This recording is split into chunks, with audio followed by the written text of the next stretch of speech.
बुजुर्ग फरमाते मैंने दुआ मांगने का तरीका अपनी बीवी से सीखा। हजरत वो किस तरह?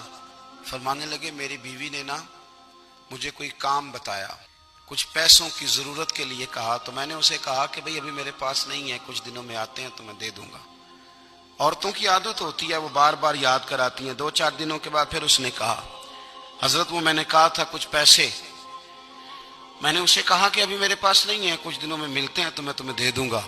उसने कुछ दिनों के बाद फिर कहा हुजूर वो मैंने कुछ पैसे कहे थे। फरमाते मैंने डांट दिया, मैंने कहा कि क्या तू रोज मुझे शर्मिंदा करती है, कहा ना मेरे पास नहीं है, होंगे तो दे दूंगा, तू रोज याद कराती है। फरमाते उसने पहले तो मेरी डांट को सहा, फिर मेरे सख्त जुमलों ने उसकी आंखों में आंसू पैदा कर दिए, फिर उसने अपने आंचल में अपने उस दुख को समेटा और फिर उसने एक जुमला कहा तो मैं रो पड़ा और मुझे अपने रब से मांगने का तरीका आ गया।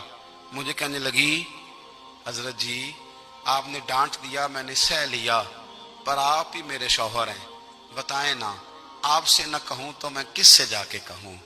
फरमाते हैं मैं रो पड़ा तो मुझे कहने लगी आपको क्या हुआ? मैंने कहा मुझे भी दुआ मांगनी आ गई है। जब मैं उसे कहूंगा ना अल्लाह तू ही मेरा रब है, मैं तुझसे न कहूं तो मैं किससे जाके कहूं। जब मैं इस रंग में मांगूंगा तो तेरा रब मेरे ऊपर बड़ा ही फजल फरमाएगा।